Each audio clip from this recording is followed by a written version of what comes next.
రాబోయే 25 ఏళ్లు కృత్రిమ మేధ రాజ్యం ఏలనుందని Microsoft India president Rajiv Kumar అన్నారు.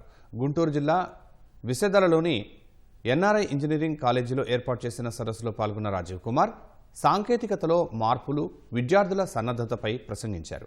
ఈ కార్యక్రమానికి ఉన్నత విద్యామండలి chairman professor Madhumurthy, MLC Alapati Rajendra Prasad హాజరయ్యారు.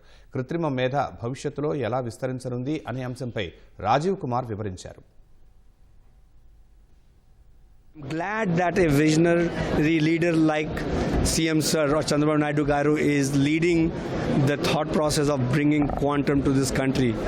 All the best wishes for making that happen. Though it might take many years to fructify that vision, but he has to set every quarter, every 6 months, every year goal, and I'm glad that he is pushing that actually. He is absolutely a transformative technology that is going to touch every aspect of human being actually, whether it's education, medicine, healthcare, farming, you name it, everything will get impacted. Microsoft is a partner coming up with its own contribution to Quantum Valley. We have been able to come up training our faculty, almost 700 of them, on quantum technologies. We have also been able to come up in our curriculum revision to introduce quantum as minor subjects, trying to prepare or train ourselves on various activities. In fact, the hackathon that we have conducted on quantum technologies has imbibed a lot of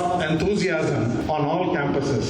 అందరికీ కూడా అందుబాటులో ఉండే ఏ రకంగా ఉండబోతుంది, ఏ రకంగా quantum technology ఉండబోతుంది, ఏ రకంగా PC నుంచి ఏ రకంగా ట్రాన్స్ఫర్ అయింది, ఆ ట్రాన్స్ఫర్మేషన్ ఎట్లా జరిగింది. మనం ఒక 1500 ఏళ్ళని మనం గమనిస్తే గతం 50 ఏళ్ళలోనే ఇంత గ్రోత్ చూపించారు. ఎందుకంటే that is because of technology అని చాలా క్లియర్గా మనకి గ్రాఫిక్స్ ద్వారా కూడా అన్నిటినీ కూడా స్టాటిస్టిక్స్తో వివరించినటువంటి గొప్ప వ్యక్తి రాజీవ్ గారు.